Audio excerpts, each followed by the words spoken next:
hi there, racing fans, and welcome again to another edition of Winning Ways, where it's going to be quite an interesting show. We've got the National Marketing Manager of It's a Rush, Michael Varney, coming to talk to us in your call. So that will be interesting because he's going to chat about the Jockeys International and about It's a Rush, and I think that a lot of you will find that quite an interesting interview. But back on the show is Laf, and I'm a bit worried about you because I heard you took a good right hook. A complete right hook. Took it like a man. Yeah. It was an accident, but it made me see stars. Did you go down? No. No count. No Was count. Christodoulou not there giving you the? I didn't have a big stand there. Warren Lanferno looks like Christodoulou, doesn't he? Yeah, I thought he might be there. No, he was there, but didn't. Yeah, in all excitement, Phil Giorgio jumped up and I ran to hug him, and he threw an overhand right into the crowd, and it caught me on the snout. Yeah. So there was there a bit of blood? No blood, but I didn't know who ran second, third, or fourth. You can take a punch. I go, well, of sorts. Well, the thing that worries me is, did you go for the scan, to check that there's no damage? No, it's all clear. You still got that twitch. Just with the twitch. I thought it might have knocked it out of you. No, it's all clear, but it was all a big accident. Well, it certainly was wonderful for you, and we're going to go and kick off with our 3 to follow.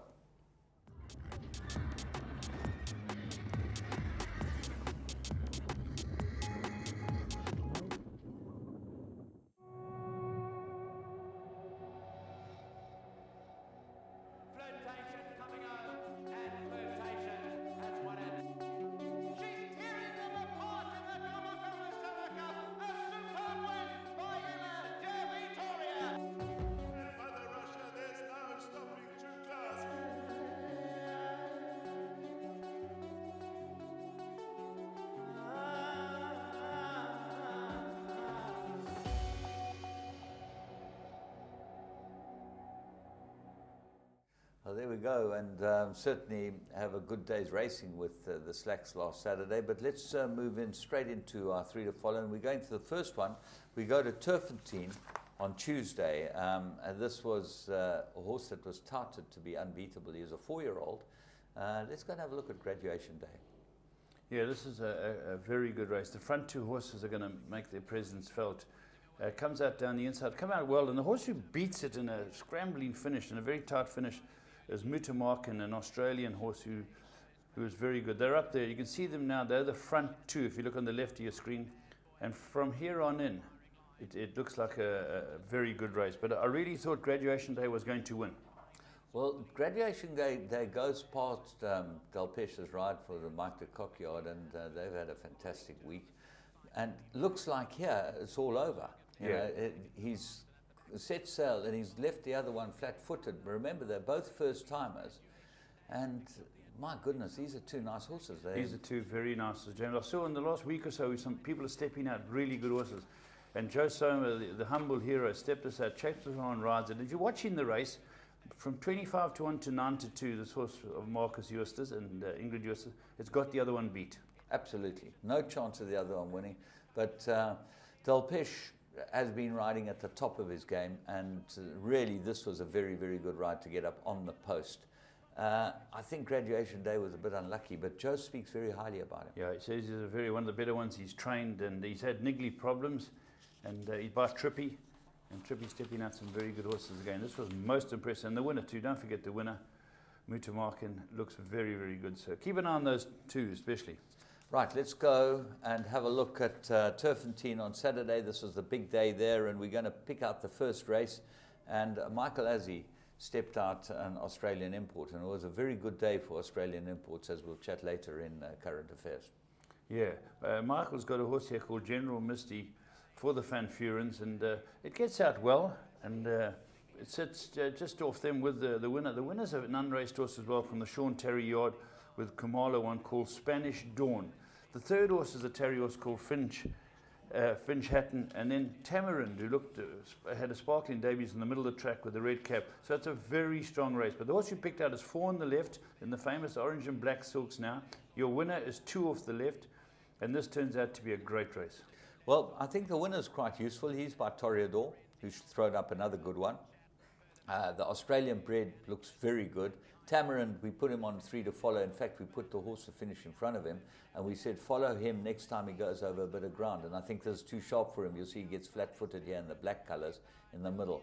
But General Misty now goes after Sean Terry's runner, Spanish Dawn, and it's a head-bobbing battle, a really, really good race. It drifts in here, and he changes his stick very late in the race, does JP. It's a hell of a good race, and as I say, Finch Hatton is highly touted up in third, and Tamarind in fourth. So that form line is going to be a strong form line, I believe, and I wouldn't like to be taking anything but good odds in this horse, General Misty, because I think it'll be a short odds next time, and I think it'll be very hard to beat. Let's go and have a look at the third one of our 3 to follow, and we're going to have a look at the third race on the same day, the 1st of November. And this was very interesting as well. 1,200 meters, obviously the split of the race.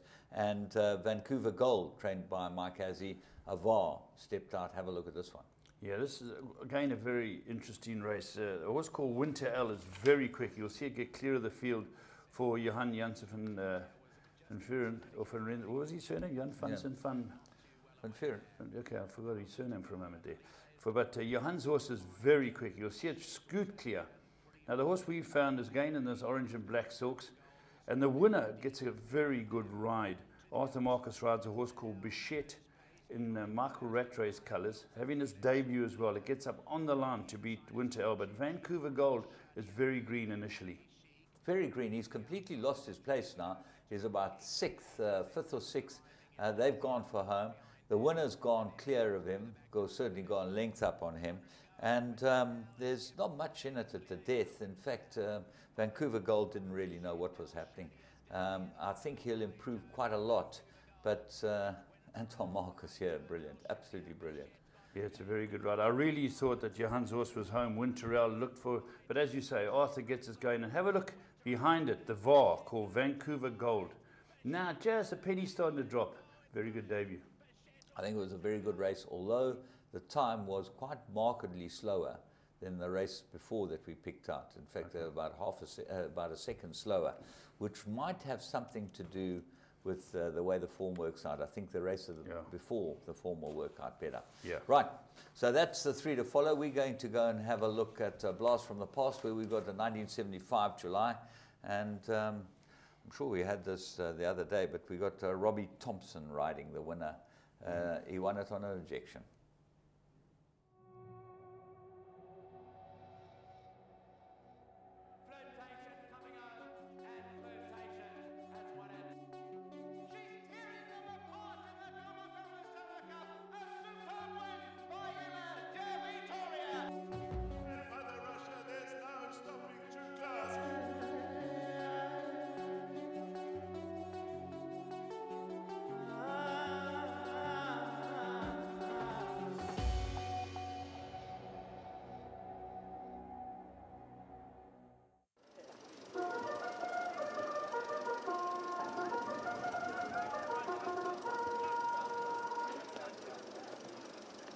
Around the turn of the century, there was a happy little baby named Sydney Gilder, called Sydney because often the seat of his nappy resembled the map of Australia. Sid was born with an obsession for Greyville. He would taste the grass to see if it needed more top dressing. He would attempt to give its long growth a Yul Brynner haircut. Since Sid wasn't allowed to play the horses, he played ball. But always firmly fixed in his mind was his destiny, the Durban Turf Club. If he couldn't become the refined manager, he'd become the course manager.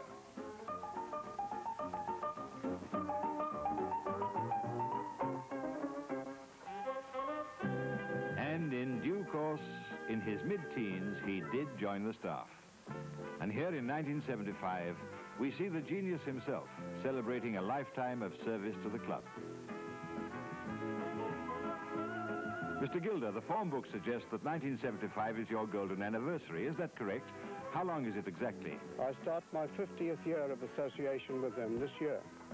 What main changes have you seen at Greyville over 50 years? I have seen changes to the building and to the track. Originally, the road was only 2 feet below the level of the track. And in order to bring the road level with the track, we had to put 2 feet of ashes. Cover the ashes with tan and then sprinkle grass to give an even galloping surface. Then we built the subway at the Marriott Road end and the bridge at the drill hall end. So today you have horses galloping over the road at the drill hall and traffic going onto the track at the Marriott Road end. In the stands, they were sitting room only. One pair were on a diet, so they brought their own special fare. One greedy man came with two beauties. He must be ambisextrous. Knox, Knox, who's there? Chairman, Dr. Knox and Mrs. Knox. And hunting for tips, Sherlock Holmes and Dr. Flotsam. And from Mr. South Africa, we turn to Miss South Africa, and indeed Miss World. Glamorous, friendly, Annaline Creel. Annaline leads the elegant section. And in spite of rumors to the contrary, there were a great many well-groomed women with style and grace. These hats had to be weeded and watered every hour. A striking study in black and white with a zebra motif. Her mind says sledgehammer, her heart says gatecrasher. Now she's waiting to hear from her liver. A team of local funeral directors, they were on hand in case of a dead heat. Here they study the burial service. And how's this for good looks? Mr. and Mrs. Michael Bales in a practical unisex outfit in safari style. This is the lady who invented the cellophane newspaper for wives who like to see their husbands at breakfast. And a plunging V cleavage. It's a V that does more for her than it ever did for the alphabet. Many of the ladies felt they had to keep abreast of the times. And this charmer won the stakes with a split decision.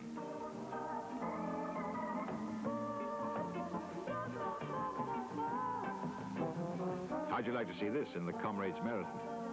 Up and down to Maritzburg. A record crowd jammed every vantage point. Last year, first horse past the post was Jamaican Music, but he didn't get the race. Would history repeat itself? Distinctly was last into the pens. And there was a breakaway. High Glow and Principal Boy were too eager. Principal Boy is in, High Glow going in.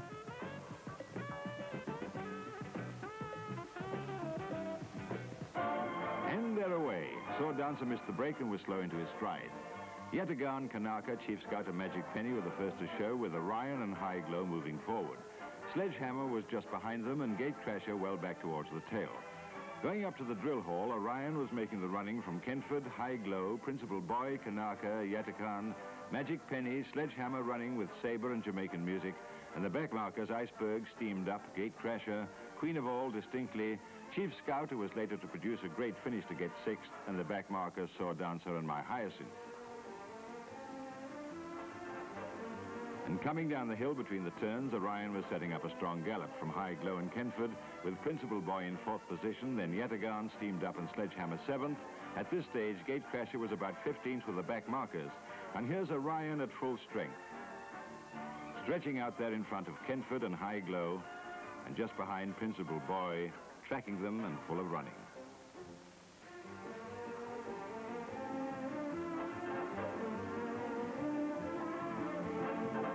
Coming up the hill to the final bend, the position was Orion, Kentford, High Glow, Principal Boy, Yatagan, Jamaican Music, Steamed Up, Sledgehammer 8th, Sabre distinctly 10th at this stage, then Kanaka, Gatecrasher still 12th, and the backmarkers Iceberg, Queen of All, Chief Scout, Sword Dancer, Magic Penny, and last, My Hyacinth. Orion in front of Kentford and High Glow, then Principal Boy 4th, running very strongly. Yatagan on the rails, Jamaican Music, Steamed Up, Sledgehammer 8th. Gatecrasher still 12th. Then Iceberg, Queen of All, Chief Scout, Sword Dancer, Magic Penny. Another shot of them coming up to the final bend. Orion, Kentford, High Glow, Principal Boy.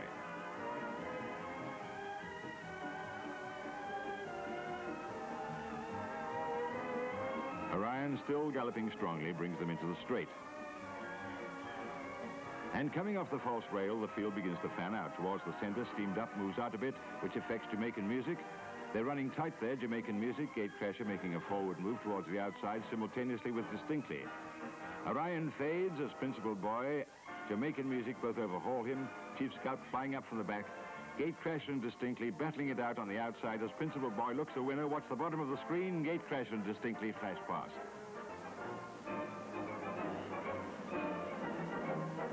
Gatecrasher goes into number 1 box.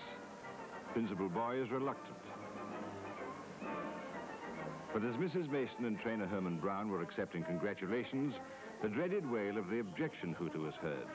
Gatecrasher was alleged to have interfered with Distinctly on the outside rail.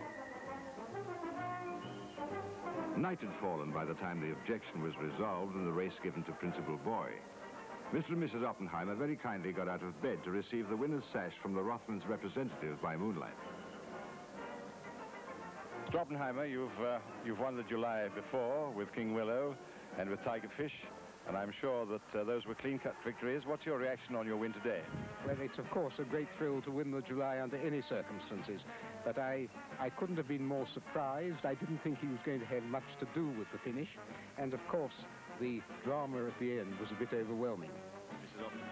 Well, I want to say that when we won it exactly 10 years ago with King Willow, he was drawn 13 and we were drawn 13 today. Oh, that's an omen then. I think it's a lucky number. Well, next year we hope that you win it again for number 13 or any number. Thank you. And how about you, sir? Are you satisfied with the result? Did it affect your jackpot? Perhaps your Duplo? Did you back the winner, Principal Boy? Or Distinctly? How about Gatecrasher? A sword dancer, perhaps? Oh, Jamaican Music and my Hyacinth.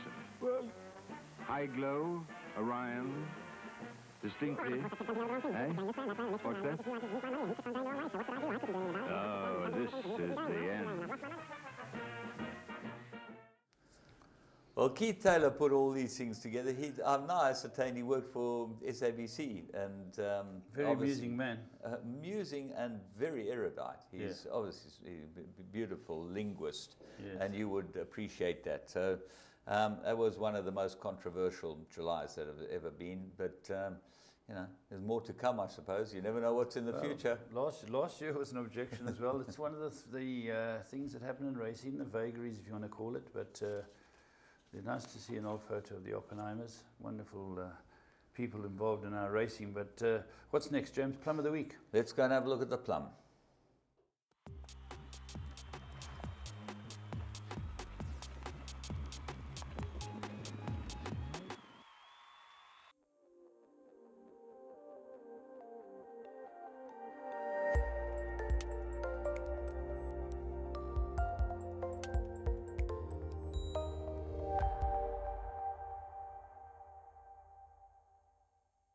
Homeward bound, Lady Redoute, Ulmer, a double handful of fresh eager horse at the stage. Just got a length to make up. Let's see if she goes right through at the effort.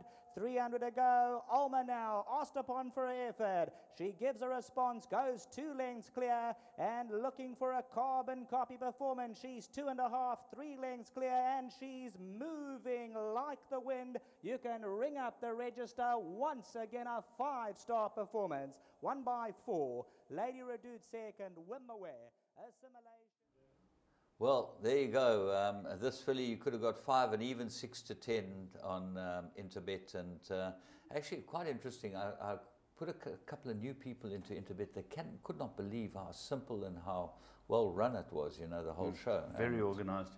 A lot of people are on Interbet, and they all should be. You get the odds you want, James. Yeah. Well, this one was 1 to 4. You could have got that type of price. She was following up Alma. She looked like a superstar, this filly, and Frank Robinson's done a great job with a dynasty filly. Let's go and have a look at current affairs. We've got a few races to show you and some quite interesting information.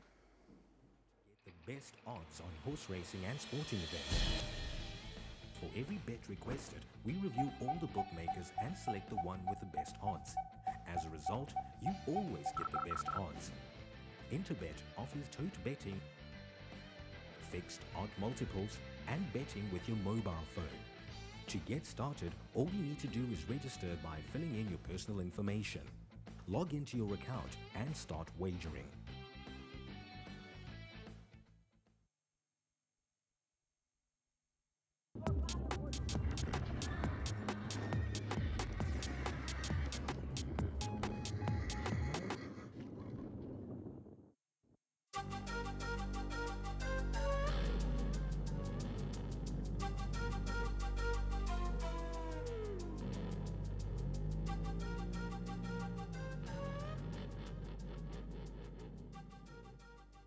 Hi, welcome to another edition of Current Affairs. We had some great racing around the country, and good to get up to Turfentine. Funny enough, that's where all the big features were, and we also have the Breeders' Cup Classic, a great race between 3 horses.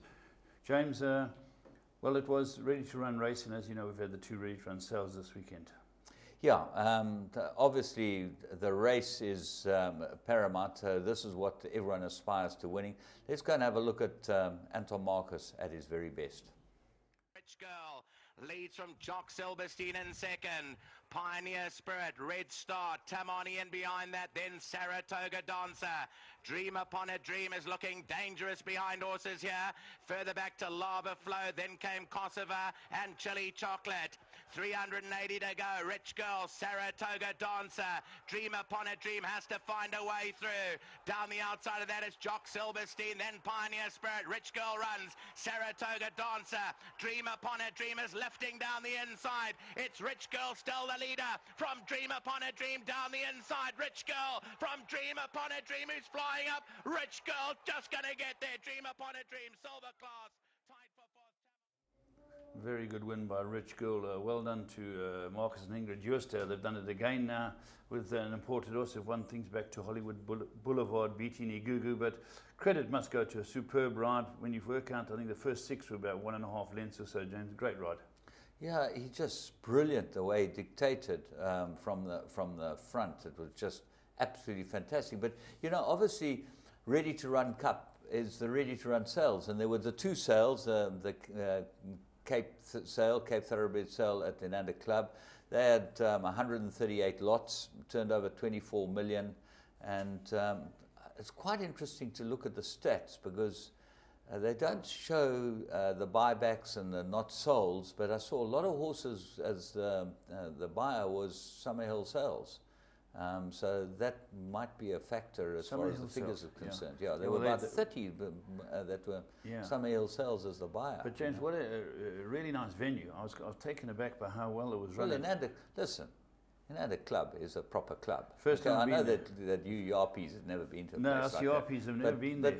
You know, this is a place where the high society hangs out in Joburg, and obviously you understand that I come from that. No, that's your stock. You've always been a polo player. And I saw your polo fields, and I was well impressed with the way the whole thing ran and how well it was turned out. That marquee was magnificent.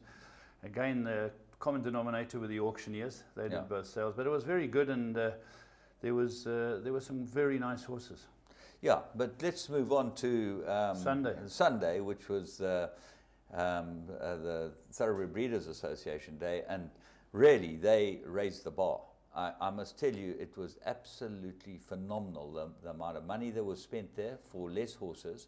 They spent 22.4 million, and the average was way up. It was about 50,000 higher than the average on Friday night, and I thought that the TBA sale was very, very well supported. The horses were some very nice horses. They were. You had to pay for them. Balmoral did an amazing job. You had Jane Trotter, Jane Cantora, and Yellow Balmoral, and Yellow Star, and then a couple of Schleppers, but the Schleppers did quite well too. You know, there were a couple of the Roland Pretorius sold his horses quite well. There were some guys that pinhooked and did well. I think the guys were very pleased with the vendors and the long suffering. So well done to them. I think it was an outstanding sale as well. As you say, it was hard to buy if people went on to the big ones. Interesting. I met a guy who bought on Sunday at Thoroughbred Breeders sale, and he bought a couple of horses last year from Sweden. Lars Kelp. Have you come across him? No. He's a very interesting guy. He says the horses are cheap here. He says the training fees are cheap, and he's buying horses, hopefully, to take them to Sweden. He's had a few runners with Dean Cannemare that have done quite well, and he bought another horse, and a very interesting man, and just shows you, you know, how far and wide he was. We've got to keep marketing our product. We've got a wonderful product, and the whole package, the cost of training here, James, you know, in those dreary winter days. Get on a plane if you're an Englishman or a European and come out to our summers and see your horses run. James, let's have a look at our second race, and again, a wonderful cause, the Charity Mile, James. Yeah, it was fantastic to see all the celebrities there, and unfortunately we didn't get the footage we wanted to get from Andrew Bond, which showed Daryl Scott's wife. She's Mrs. South Africa, apparently. Mrs. South Africa. Yeah, her horse won, Besanova. But let's go and have a look at this and see what it looks like, the Charity Mile. Lua Castle further back, then comes Louis the King, Glorious Jet, behind that Brooks Club and Tigers Retreat. 500 to go, No Worries picks up the lead. Down the inside, Jet Jamboree, Midnight Run, Tommy Gun, Besanova is in the shake-up, then Sovereign Mint, Lockheed Jetstar is further back in the field. Behind that comes Talina. On the outside of the track is As You Like, Louis the King is progressing, then Booklet Top. It's Besanova with 200 to go with No Worries, Midnight Run. Booklet Top on the outside is Louis the King. It's still in front, Besanova from No Worries. Louis the King is flying up on the outside, but Besanova has won it. From in second, No Worries, tight third, Lockheed Jetstar. Well, a very good race for Chris Gerber. Of course, Alec Laird, Bezran the Stallion. James, this is a good horse. Yeah, very interesting, this horse, because we're going to put up a slide now, which will be quite interesting. It just shows you something about the connections. You know, Chris Gerber, fantastic for him. Yeah. And to have a Bezran winning the Charity Mile, there they all are. And as you can see, in the middle, JJ gets in the middle, but next to Mrs. South Africa. Is that Mrs. South Africa? Yeah, that's. But I can see why. More importantly, on JJ's right is Alec Laird. What's he looking at? He's looking Mrs. at his South groom. Africa. Okay. Now I'll tell you why he's looking at his groom, because on the one from the right-hand side of your screen is Temba Mpeli. Now Temba Mpeli and Alec Laird went in 1997, this Andrew Bond told me, and he's a font of information, Yeah. Andrew, to Hong Kong with London News, okay? There we go. And won the big race. But what's interesting about this lot and all these guys that won is this is out of a London News mare. So now, you know, in our 2014, we're talking about quite a long time ago, and there's a connection. The connection's there in the picture. If I'm not mistaken, I bought them here. Yeah.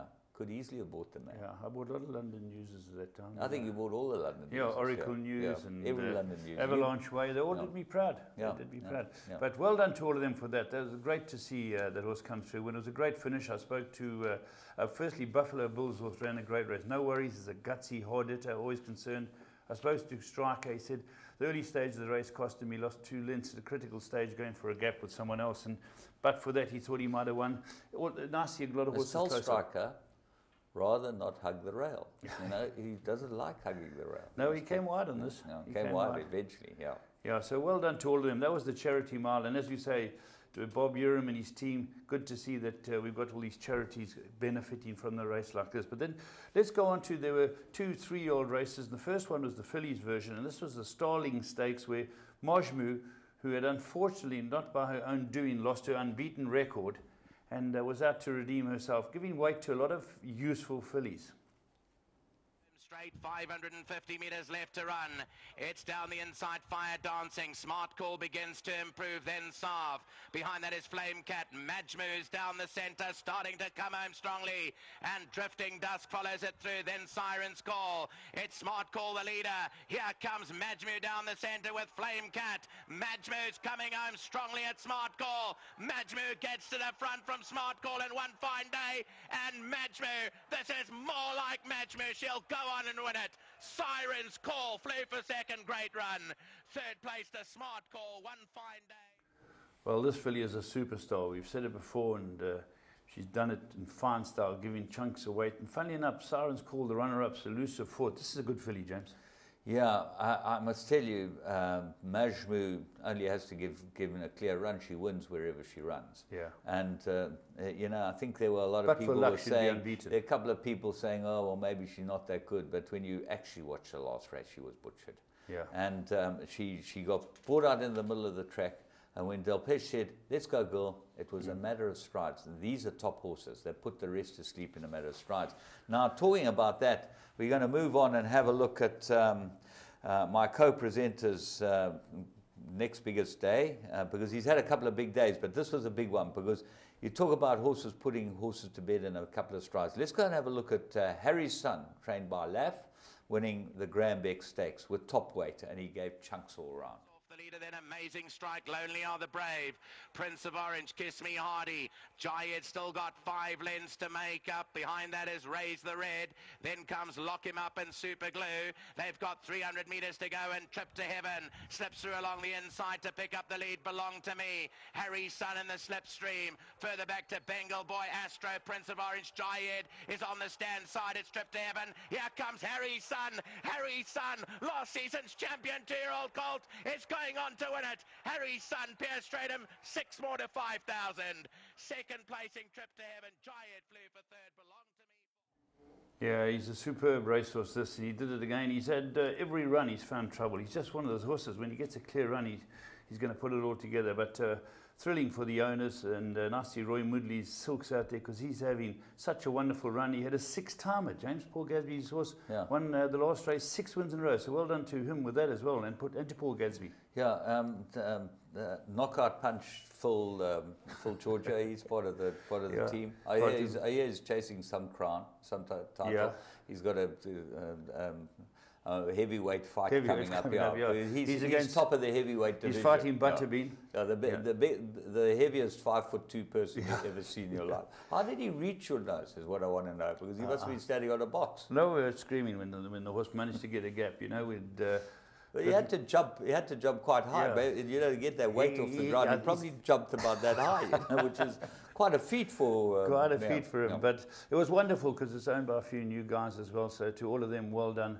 We're extremely happy with him. He, as you say, gave weight to them, and he's a very good colt. What is interesting is that he gave quite a lot more weight. I think you met at level weights in the premiers here when you won, and you beat Jayed, and everyone thought Jayed would turn the tables. Well, you put him to bed convincingly, which was very, very interesting. And what's his name? The commentator, Alistair Cohen, came up to me and he said to me, Leff, I must tell you that I went on the morning line and I said that at the weights, there's no way that Harry's Son will never beat Jayed again.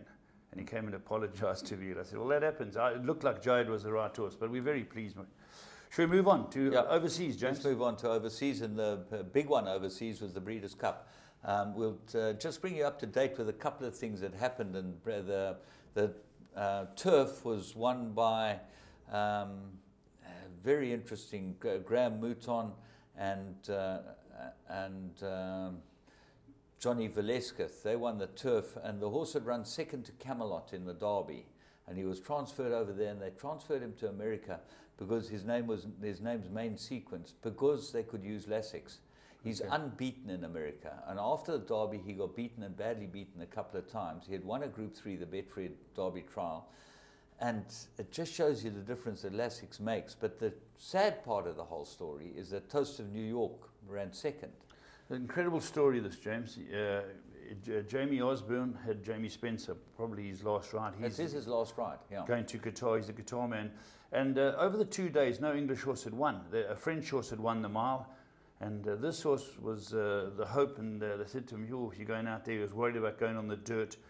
And Toast of New York's its name. It comes out of England. This horse has gone on to take on their Derby winner, and of course the winner, Bayon. It's a great race between these three, and you can hear the dulcet tones of Trevor Denman. Hold on a moment. We're just talking about the turf. We're talking about. Sorry, we'll get to the classic now, but the mile Krakenite won, which is the French horse, and quite interesting, because a Japanese bred, and the first Japanese bred horse to ever win a Breeders' Cup race.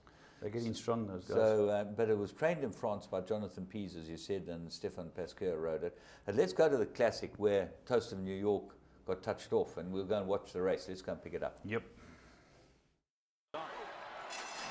They're off in the Breeders' Cup Classic, and Bayern broke to the inside. May have impeded Shared Belief there. Bayern is going to go out to the early lead. Moreno is stuck in behind horses. Toast of New York is there on the outside, and California Chrome gets into his comfort zone outside of horses. Moreno, Cigar Street on the inside. Oh, Shared Belief in traffic trouble there. Just got steadied by Mike Smith. Majestic Harbor is on the outside. The opening quarter mile goes at 23 seconds flat. Then Footbridge, Candy Boy, followed by Prayer for Relief, Imperative on the inside. VE Day is after that, and then comes Zevo, and the Belmont Stakes winner, Tonalist, is last. It is Bayern who leads the way. He shifted in at the start of the race, but he's in the clear as they move to the backstretch by a length and a half. Europe's Toast of New York is up and on the pace, running in second.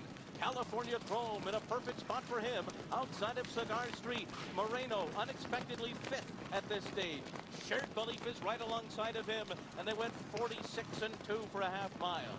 And then comes Majestic Harbor. Footbridge on the inside, followed by Candy Boy, Imperative, Prayer for Relief. Totalist is third last at this stage of the race.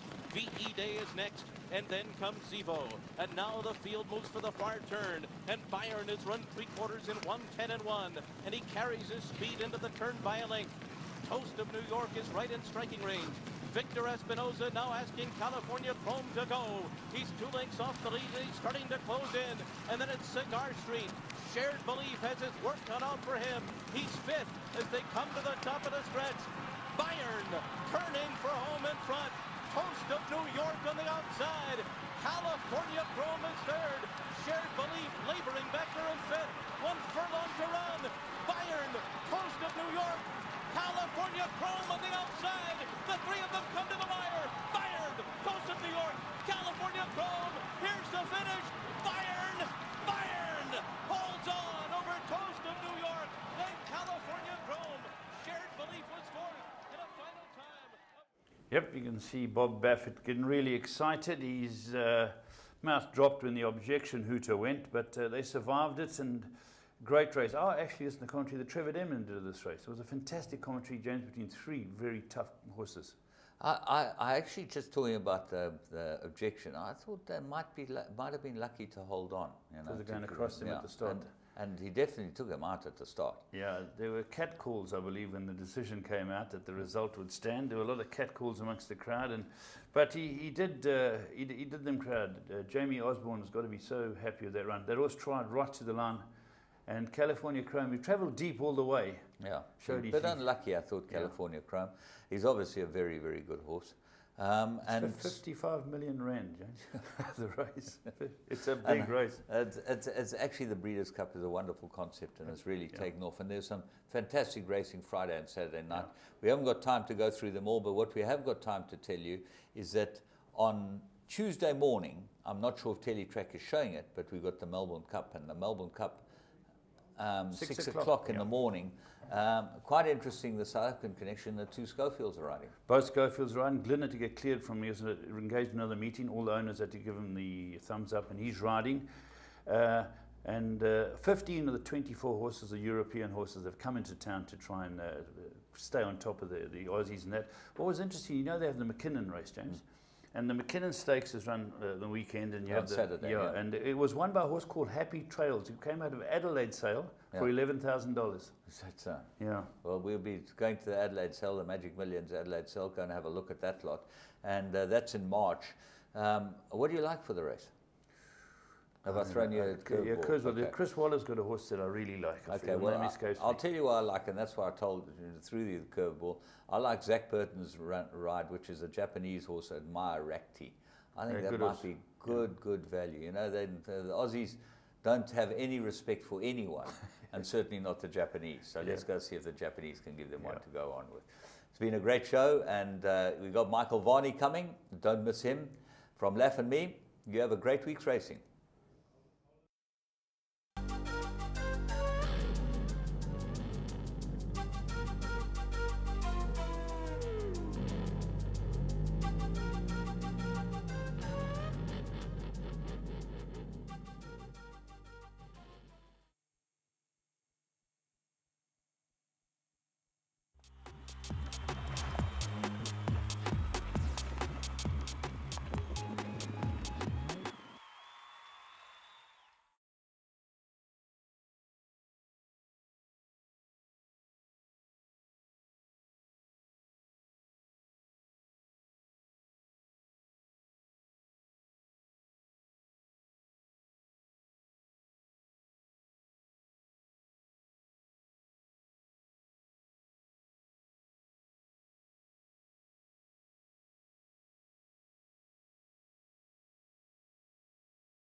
Well, as promised to you earlier in the show, we're going to have Michael Varney in the hot seat today. Now, some of you might not know who he is because you know, a lot of you out there just watch Winning Ways. You don't watch anything else on Teletrack. But if you have been watching Teletrack, you'll know that he's the National Marketing Manager of It's a Rush, which is the new racing logo. And nice to have you in the studio, Michael, in your busy schedule, trying to get racing off the ground again. Thank you very much, James. It's nice to be down here in Durban. But is it nice to be down here in Durban, or are you just saying that? No, it is indeed. But why? Well, I mean, it's nice to see Gold Circle. Ken Twiddell took us around the Greyville racecourse this morning. We had an opportunity to look at some of the upgrades that they're making. And it's nice to share ideas to take back to Phumelela country. Okay. Interesting you mentioned that because you guys have put together the big show of the year as far as most racing fans are concerned, which is Jockeys International. And well, it's actually the Racing It's a Rush Jockeys International Challenge this year. Racing It's a Rush has taken the title sponsorship of it this year through Larry Weinstein and the Racing Association. And I think from our perspective, it was a good fit for us because although our main intention is to look for new blood for the sport, it's also important for us to maintain constant contact with the existing fans of the sport. And if we can get our brand out there, we feel that this was a great opportunity and a good platform for us. Tell us a little bit about the Jockeys International as you see it, because you new blood. We've been around Jockeys Internationals for many, many years. Have you got the right faces? Well, I think what's exciting about the concept of the Jockeys International Challenge is that we're able to, South Africans love a bit of international competition. And from our perspective, the messaging that we're putting out there to our new fans and to the people we're engaging with is come and support, back our boys, come and support South Africa against the rest of the world. You know, as far as the selections go from an international jockey's perspective, I unfortunately am not really the person to be chatting to about that because I don't have enough knowledge about the international guys. But from the perspective of the concept, I think that makes sense. And, you know, from the Racing It's a Rush fans that we're trying to attract to the sport and the existing guys, I think that it's an interesting prospect. Okay, well, give us a little synopsis of the rundown to the international. When does it all take place and where is it? So it starts on the 15th of November at Turfentine Racecourse, Saturday the 15th. And then we go down to Cape Town on the 16th. At Kenilworth Racecourse. Why no Gold Circle? I think this year Gold Circle aren't partaking in the competition for whatever reason, which has been an opportunity for Racing It's a Rush to come in. But bearing in mind that Gold Circle are one of the stakeholders in the Racing It's a Rush brand. Well, that's the thing that would you know, obviously lead to the question. You know, we part of, and we talk about Gold Circle was Gold Circle sponsor the show. We part of the whole show, and we never got to see the Jockeys International. You know, the biggest fans in racing are probably here in Durban. I know it's a huge pity that Gold Circle decided not to participate this year from the perspective that we're not going to have the one of the meetings of the series in Natal. However, they must just keep their eyes glued to Teletrack and they can see what's happening at Turfentine on the Saturday and Kenilworth on the Sunday. So, in effect, it's costing Gold Circle money, but we're not participating except by being able to watch the event. Well, it's costing Gold Circle money in terms of their stake in the Racing It's a Rush brand, but we don't do anything without speaking to our stakeholders, who are the Therapedia Project, Gold Circle, Phumelela, and then the Racing Association. So we got Graham's go-ahead in terms of the involvement, and they were happy for us to go ahead. Hopefully next year we'll be able to be part of it. Well, holding thumbs. Michael, all right, let's move on from there and go back to the beginning and chat about you as a person, because you're a new face to a lot of racing people. What's your background? Why would you be the right guy to promote racing? Well, I think that from my perspective is that I've been involved in sports marketing for a fair amount of time in my short career. I have had a bit of racing stock in my family. Both my uncle and my grandfather were stewards at Germiston and Turfentine.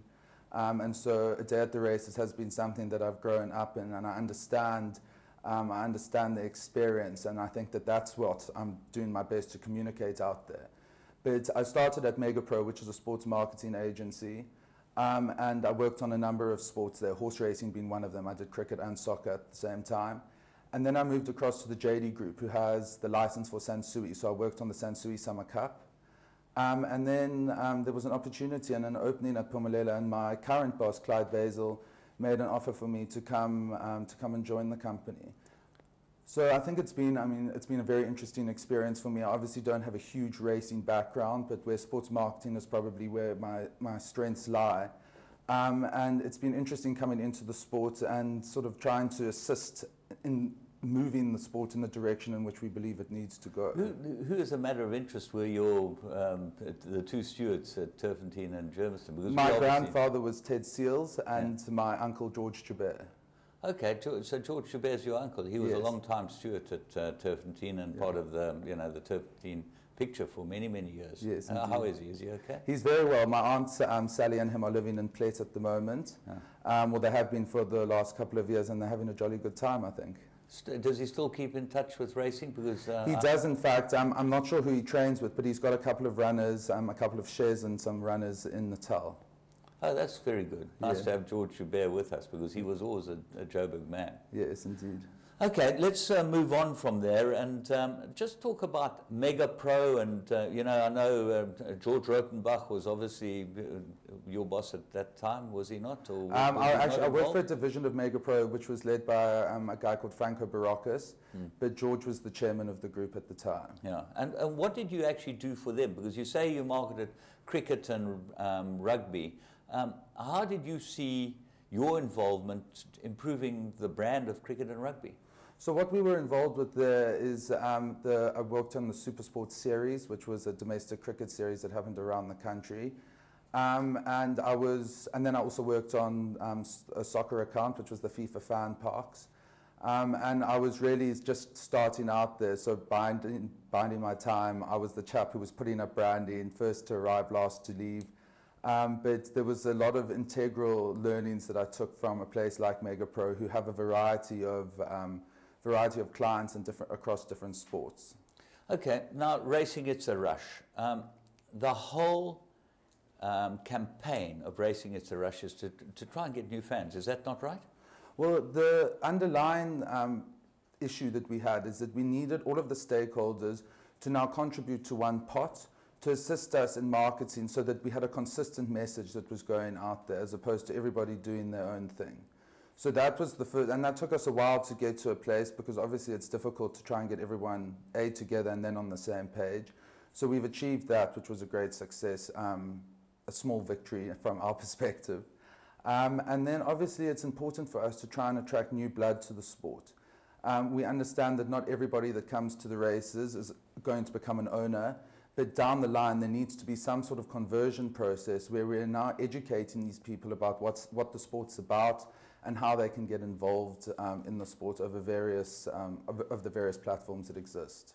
Okay, let's just take a short break from there, because there's some very interesting questions that come out of what you've said. But we're going to just have a look at our Magic Millions winners, and there have been a number of them.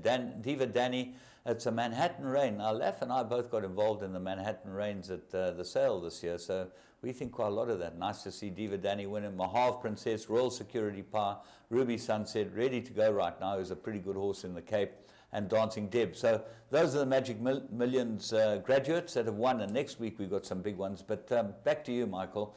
We've got to pay the fees here. So Magic Millions are our sponsor of the slot, and it's wonderful to have them here. Right.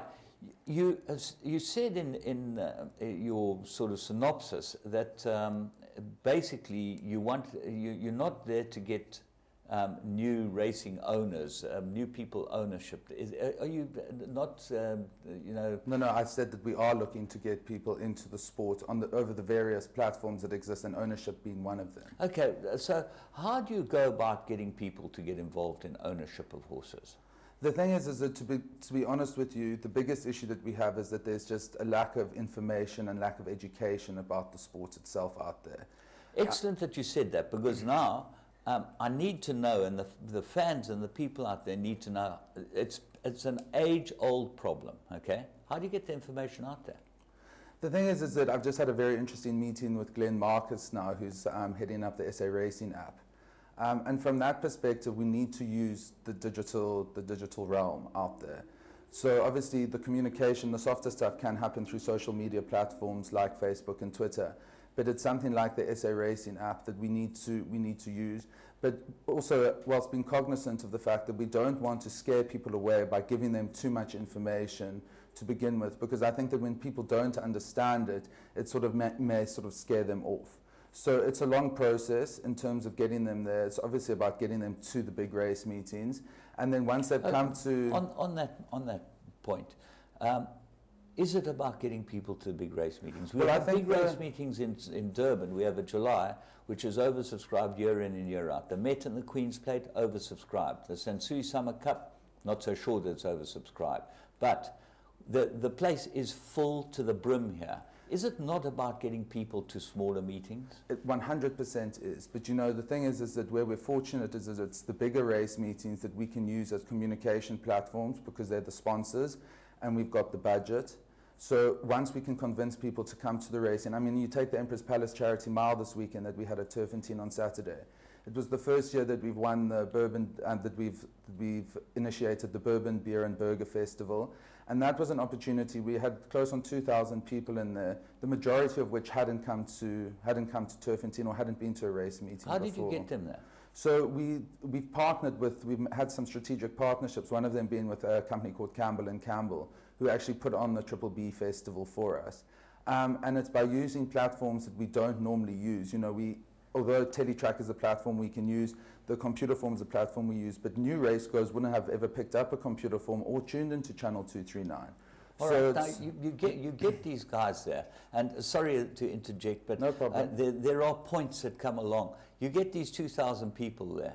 Who was telling them what to do as far as betting is concerned, as far as what? Because I was there and I had a look around the festival and you had the Bee Gees singing. I don't know how you found them, but I wouldn't have thought that the younger generation would be au fait or really like to hear the Bee Gees. So, you know, it seems a sort of dichotomy, this whole thing. You know, here we are saying, okay, we're going to get people there and we're going to give them a good time. But you got the Bee Gees, which is from my era, you know, and it was in theme. The Bee Gees were in theme with what the Triple B Festival was pegged at, and it actually was. It was quite successful in terms of the engagement that the crowds had with that they had with the Bee Gees. I thought they were great. Yeah, it was fantastic. And also, as one of our sponsors, Empress Palace, it was a sold-out show that they had there. So we always take the most successful show of Empress Palace's last season and we bring them to the races as well, because they obviously also have a bit of a following. But back to your earlier question about in terms of the engagement within that Triple B area. So we had a number of betting buddies that were in there that could help people take the most basic bets, because you don't want to get them too, as I say, too confused. So we had betting buddies. The queues for the totes were incredible.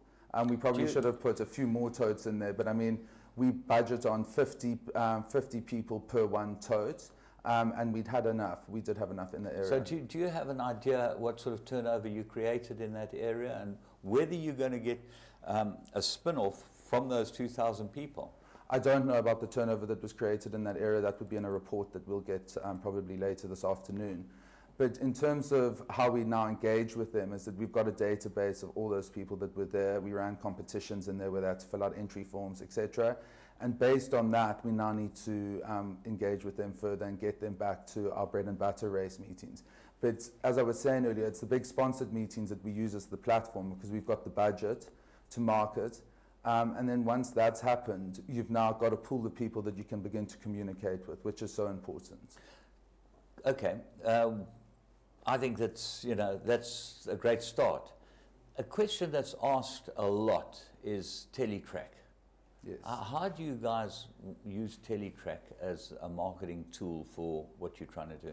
So Teletrack is a platform that we're very fortunate to have in terms of the viewership that it does have. But again, we're talking to the converted.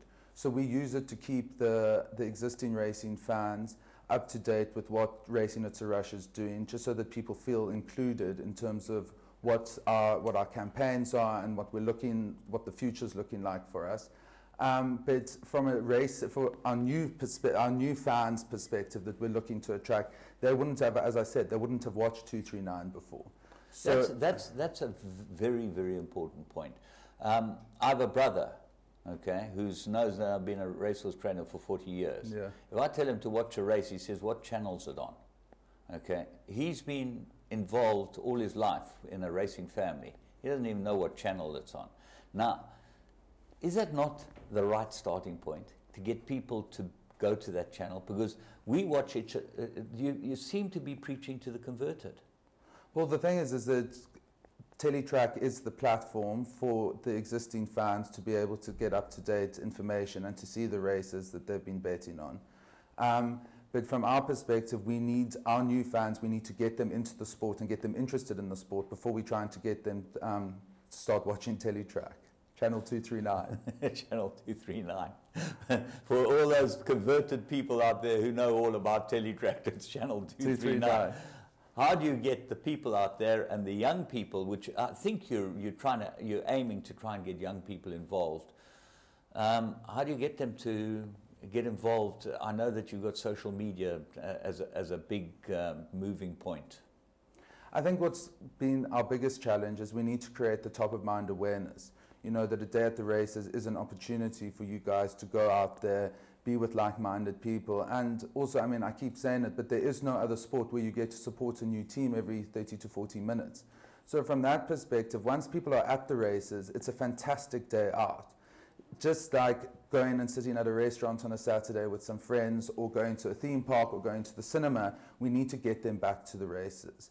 We understand that our race day experience, and that's something else that we've been focusing on, is that it's very easy to stand and preach about coming to the races, but if they come there and their experience isn't great, that is where our issue lies. You know, we need to have a race day experience that keeps people coming back.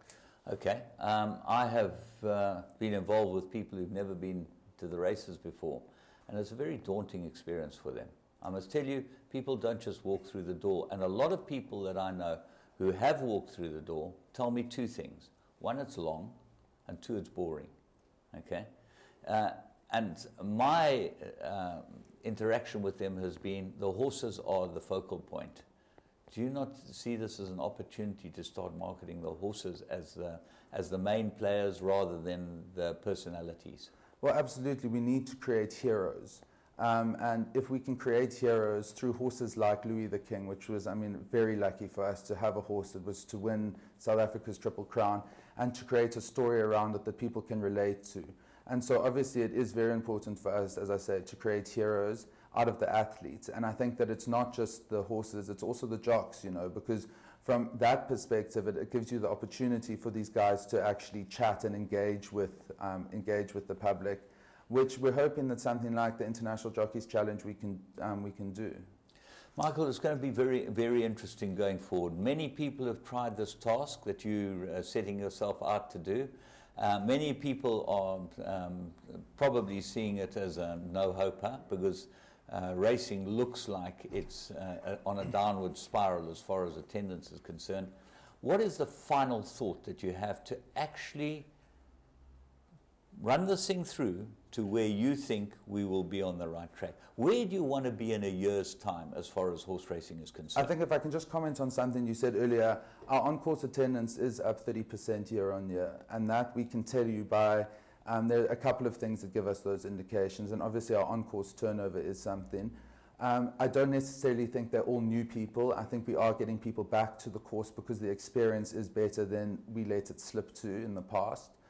And your second point about a lot of people thinking it's a no-hoper, you know, the thing is that we all need to start pushing in the same direction if we want the sport to succeed. We may not be we don't have all the answers, and we may not be getting everything right initially, but unless we have the support of the industry, this is never going to work. So from that perspective, I would like to appeal to the racing public to get behind Racing It's a Rush and the brand, start sharing it, start bringing newcomers to the race meetings, and also share your ideas with us. You know, we're always open to criticism, which I do get a fair amount of, but also open to suggestions. You know, we're at the races most of the time, so we're there, we're approachable, and from that perspective, I think that we can take the sport to greater heights by getting, there's nothing better than sitting in a packed stadium, you know.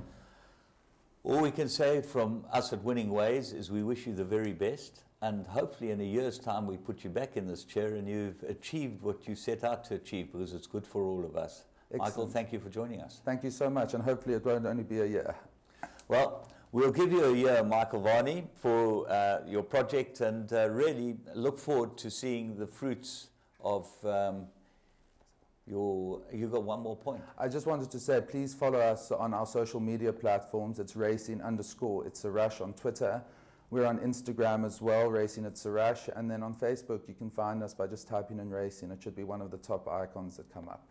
Okay, we'll see if we can't get that all on all those social media platforms, which obviously are going to be very important in getting this whole show back on the road, and looking forward to some great weeks and months and a year ahead as far as Racing It's a Rush is concerned.